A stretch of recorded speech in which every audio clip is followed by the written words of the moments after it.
Hey guys, how's it going? What's up, y'all? Merry Christmas.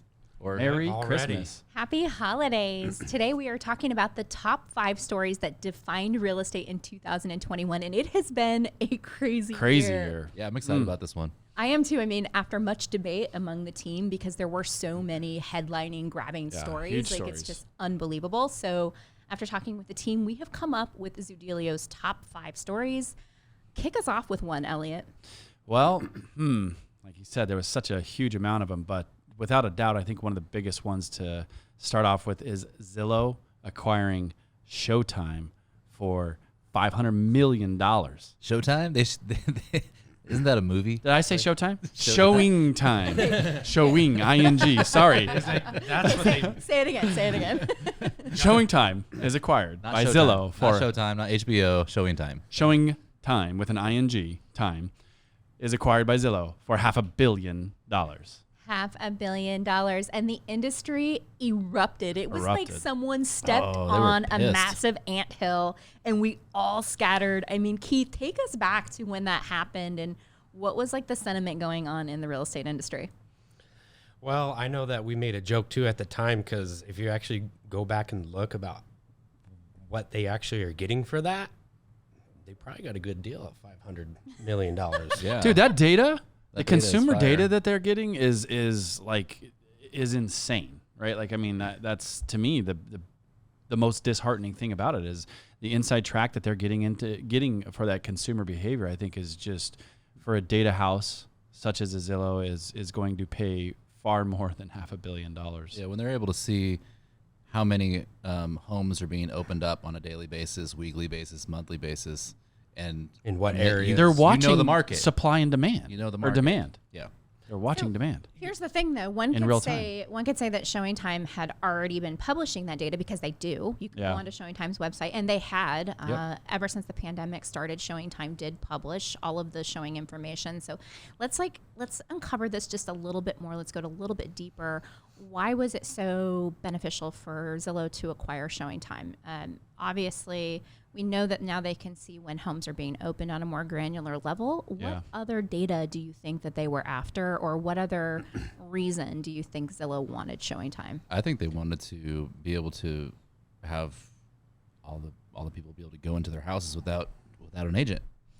So they're Yep. setting up a seamless self-touring system. Yeah, I think that's going to be one of the things that is going to be there, right? Is that showingless agent. We've been talking about that for a long time. That could be the early onslaught, of those types of things. But the other part of that story, I want to make sure that, now looking back on it is a little bit, it kind of makes me say, but remember that was when the time, excuse me, that they had also made the live offer. Right. Obviously, now that's kind of been washed out with Zillow going over, All right, bust. let's head into But- the second story that defined real estate in 2021. I because just might have given you a spoiler, just gave it up. spoiler alert. Spoiler Way to alert. go, Elliot. what do we? Zillow fails. Wow. What does that mean, though? Zillow fails. Give us Well, the whole headline, Jay. Maybe they don't think they actually failed. I mean, they quit. They Yeah, quit the iBuyer. They stepped out of buying iBuying. iBuying. So whether they failed or not, they said they couldn't, really. I don't know. What do you say it? They couldn't figure out those estimates or their. Oh, they actual couldn't. They offers, couldn't and figure then- out how to flip a property, right? Yeah, Like they're not- their acquisition strategy, their opportunities are pretty much the best we've ever seen in the history of of this space and anything really. Like their lead source, the lead magnet, all of that worked, the plan to the T. They could not flip the property, right? Like the actual boots on the ground, rubber to the road, type stuff. They couldn't pull that off. My takeaway for Zillow quitting iBuying was that they severely underestimated the real estate transaction and what it would take for that transaction to happen and all of that. But yeah, big story. I think that there were a lot of people that were kind of excited when Zillow announced that they were no longer in the iBuying space. And I personally see it as a massive pivot. I think that there have been a lot that has transpired this year where we're seeing a shift from iBuying to power buying. And I think Zillow ultimately can be an aggregator and can be Yep. in the iBuying space and the power buying space for a lot a lot less of an intensive capital requirement. Absolutely. That's one of my bold predictions, for 2022 is we're going to see them come back in the map because, like I said, if you look at 60% of their plan, it worked. And that was to create the lead, create the quality of the lead, and they're going to be able to do that. And we all know that they work with a lot of these, large institutions to be able to, offload these cash offers. They'll monetize off of that circumstance, the power buying circumstance. Again, just these quality leads that they're going to do. That cash offer, Zillow being able to get a quote unquote cash offer from a Zillow resource, I think is going to come back in 2022. Interesting, but we're not talking about predictions for 2022. Couldn't help it. Talking about Couldn't help it. Couldn't help it. That's the next Couldn't podcast. help it. you cannot Gosh. stay focused, Elliot. Gosh. I think I got to take my Adderall. top 3, the number 3 story is Elliot cannot focus. I'm just kidding. But it definitely is interesting to go back to the first topic of them acquiring Showingtime. Is it's at the time it made sense. Like Elliot said, the live offer, and they were ridiculously deep on acquiring properties and playing in that that battle between the other big people. But it's kind of be like, what are they going to do with all that info now? I know. There's a plan in place, and we all think we know, but Rich we probably Barton. don't. Rich Barton's one of the smartest dudes out there, man. Well, I didn't think He really is. He's not running that anymore. And No. that was a hard decision Barton's to running stop it. too, to stop iBuying. I mean, that tells me that he is smart. Yeah. Because if you can do something that is painful like that very quickly and rip off that Band-Aid, then I think he's smart. Well, I think they got caught up too. They got caught up in keeping up with Open Door, keeping up with trying to beat OfferPad, and internally they even had it was called Project Ketchup. Yep. And they distributed, in fact, T-shirts with bottles of ketchup on it. That it was an actual thing internally that they were catching up to Open Door, and they really wanted to be the leader in iBuying and have number 1 market share. So that just tells me that maybe they got a little too caught up in keeping up with the. Well, they made some crazy predictions. Remember when they predicted like they were going to do $20 billion in revenue from it, and I mean just this astronomical predictions that they were going to do, and obviously fell short. And then they offload 7,000 of the properties that they acquired to institutional buyers. So I think that leads us into the top 3. Yep. Or the number 3 story of the year, and we call it the institutionalization of America. So let's talk a little bit about that. Yeah, that's the one that carries a lot of teeth for me. But go ahead. I was just going to say, like, how lucky is Zillow that was even a possibility, right? To unload those properties. If it was 5 years ago, they were in the exact same position, they'd be in a massive world of hurt. But I think what we've learned, though, is the reason that there is kind of this iBuying frenzy is because of the institutional buyer. So Zillow knew that. I mean, Open Door knew that. OfferPad knew that. The backup plan. Exactly. It's a way to hedge their bet. Right. So let's talk a little bit about that. I know that Mike with Altos Research was on a podcast with us not too long ago, and he shared that about 10% of our housing stock every quarter is being purchased and held institutionally. So what does that mean? That means that a larger percentage of our housing stock is being turned into long-term single-family residences, and we know that Zillow sold 7,000 of their homes off to these buyers, and we see more of these buyers coming into the marketplace. So it's going to be a really interesting couple years as this continues to unfold. Yeah, when you think about obviously the demand on housing that we've had, right? Like part of obviously just general economics, the supply and demand that we've been through really with the last couple of years is where builders can't build fast enough to keep up with the demand. We're having a housing shortage, which is causing some of these crazy equity boons. Cost of capital, like we were talking about, which was one of the potential headlines of interest rates staying well underneath 3.5%, pretty much these last couple of years, and so it's just driving that demand.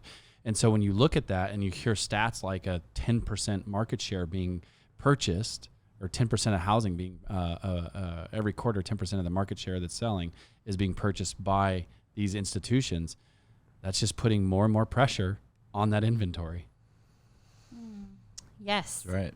And I think that leads us to the 4th top story of the year, and that is just insane market conditions. Let's break it down, guys. Well, we have a normal market. Shaking his head. Well, it's just because it's what's a normal market? A normal market's maybe a million, active properties on the market. Well, and we're like in the 300,000s. Yes. Right? Yes. That's low inventory. Well, and there's and I think even like the total American unit count is roughly right around 1 million, and I know we're going to crush that. Even this year, even our numbers, like here in the Phoenix metro, even though inventory is low, units really moved. I mean, they really did. Right. We're going to surpass 6.5 million transactions in the U.S., and that's just increasing year over year. Yeah, I said 1 million. Sorry. No, I knew what you meant. Yeah, sorry. As soon as you said that, it totally jogged my memory. Let's talk from a granular level, though. Like, what has that, how has that impacted our buyers and our sellers? I think the buyer, it's caused the buyer to have to be a heck of a lot more resourceful, competitive, and it's caused the seller to be Greedy. Yeah. I mean, you Greedy have people, like I see some of these commercials right can. now where they talk about, oh, that's monopoly money. Well, shoot, it's been monopoly money for the last 24 months, pal. That's how I see it. But that's just me being an old school dinosaur realtor, seeing all the changes. Yeah, it's not good, bad, right, or wrong. It is what it is. That is reality. People will, you'll get an above list offer, and then they still want to counter and get more. And it's like, you never really saw that happen in your real estate career, and unless the You're in last 12 months. 2005. Yeah, 2005 was like that. Yeah. There was time. Yeah, sure. There was times I remember, obviously, just speaking, quickly personally, where you have people that are house is going to hit the market at 650. They get a cash offer like day one, 670, and they say no. I think I want to see if I can hold out for more. Like, and it's borderline not going to appraise for 650. Have like 30 showings that day, and that's probably why. I mean, they're like, oh, well, I don't want to. What if someo's willing to? Oh, there's the appraisal factor, and that's just the challenge. But anyways. And then they're waiving appraisals, and I get it. I understand. I hate when the buyer is just like yelling at the agent saying, get it accepted. Yeah. Like there's nothing you can do. When the seller is sitting there and wants to see all 30 with a bunch of different showings, and they know that the agents are saying more offers are coming. Of course they're gonna wait. Yep. They know they have a hot commodity, and they're gonna get the best. Yeah, they hold the cards, and they should. They hold the cards. Guys, with these insane market conditions that we've had, and let me just share another one with you. At the beginning of the year, we saw the lowest interest rates of the entire year at an average about 2.65. So that was January 7th when Freddie Mac published that rate. It has not been lower published by Freddie Mac all year. So the lowest rate was heading into the year, but I can tell you that I know I, for one, did not think rates would still be as good as they are by the end of 2021. So we're sitting at about, 3.12% according to Freddie Mac right now. Which is insane good. I thought we'd be in the fours. I thought we'd be in the fours by now. Yeah, I did too. Back in January I and thought February. higher threes, but 3.12, it's still insane. So still unprecedented and unprecedentedly low interest rates. And I think that factors into a lot of purchase activity, right? But I think also when it comes to the market conditions, one thing that we need to look at is that this has impacted realtors severely. Yeah. I think that realtors have had to up their game. They've had to be more competitive. They've had to search out other solutions, such as what we're doing. And then I think the real kind of hidden story here is how many sellers sold to an iBuyer considering these unprecedented market conditions. Yeah, that's insane. I mean, that's a story in and of itself. That's a massive Well, how about right the iBuyer market share map that just came out, a couple weeks ago by Zillow, and you have so many markets that are above 10%. Or above 7.5%. Yeah. Really, when you really think about that, 7.5%, one company, two companies are controlling that kind of market share, that's insane good. Well, it tells me that people want certainty. Yeah. They want convenience. While getting over the money. Good cost. Well, but they're still getting them, pretty close to market. I mean, Zillow was paying over market. Over market. I think Open Door was. There was a little bit of yeah. I remember Keith had I remember that one out in, I don't know, Santan Valley, and your client got this offer, and it was just like insane, and you're like, take it and run. I know it sucked. I was like, I lost a listing out of it, right? But he wanted to move out of state, and I literally told him I was like, trust me, I'd love to get the additional business with you, and I appreciate you giving me a call before you made a decision. I says, but there are zero comps to support this offer. Take it and run. Sure enough, he actually, and this is back in I think June or July, he actually just called me. He's thinking about moving back again. a whole nother weird story. So anyway, I didn't pay You attention could buy the to house his house. from That they sold it for $50,000 less than what they purchased it for, and I was like, "See, bro, I told you." Yep. Whoa. That's a hit. Wow. That's a hit. And well, it was wild. Yeah. But so that's why people were taking their offers, because a lot of them were smoking hot good. Yeah, they were buying How can you say mental no? market You share. cannot. They're Yeah. buying Yeah. mental market share. Yeah. So these stories really are fascinating, and each and every one has really impacted the realtor community. But I'm going to make a bold prediction and say that the top five, or the fifth largest story of the year, I think is one that hasn't gotten enough attention. And that is the DOJ withdraws from the settlement with the National Association of Realtors.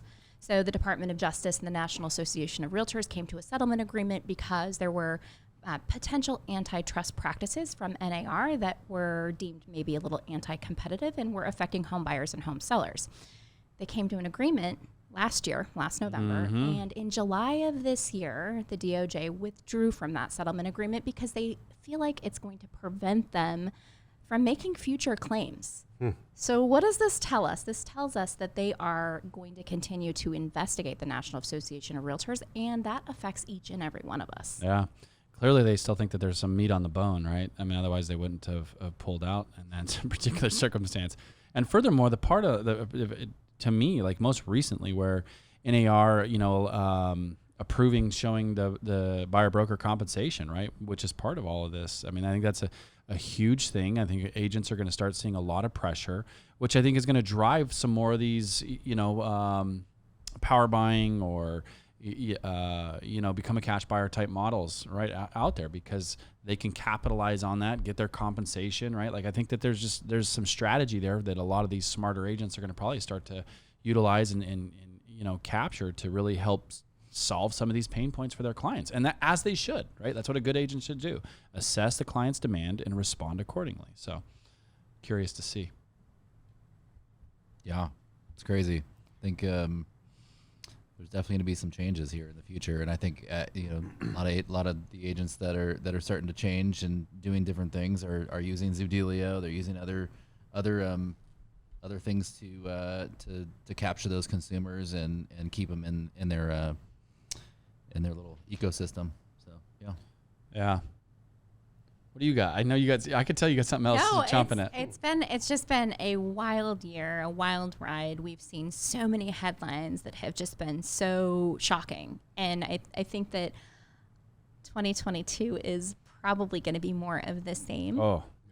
And then how does it start to change the industry? Elliot just mentioned something that publishing of the buyer broker commission on IDX sites, right? So now buyers can see exactly what that buyer broker is being paid. And I think that just brings awareness to the compensation model. Yep. And so I think that what we're going to see buyers are going to be asking for some credits. Well, or agents are going to have to get very clear on their value proposition, and they're going to have a really clear meeting of the minds before they start to do business with buyers, so that they can really establish their commission and establish their worth in the transaction, because a good realtor is worth it. We all know this. Yeah, not just a door unlocker. Yeah, exactly. And so I know that I guess I can say for us here at Zoodealio, it has been our goal and our mission all year to empower you with new ways to stay relevant and to compete and to really set yourself apart from everybody else. And so we're just so thankful for all of you listening and being a part of this journey with us, because we're 11 and a half months in, guys? Yeah, since Zoodealio has been available to the agent community. Yeah. Well, and the other thing too, last, like I wanted to sprinkle this in our thoughts too, because I think it is so relevant, and I always like to be careful because it is somewhat of a shameless plug in this circumstance, but it's the pressure on so many brokers to work with an in-house iBuy solution, right? Like, how do they provide this solution for their agents, their consumers? How do they work, alongside this massive insertion of capital that's coming in, providing these instant solutions? And so for us being at the helm of that, I mean, it's been awesome, right? Like, I mean, that's obviously been part of the vision, part of the mission the entire time, but for us to be able to work with all the different companies that we have and all the different brokerages. It's been a humbling experience, and I mean, it's only picking up speed.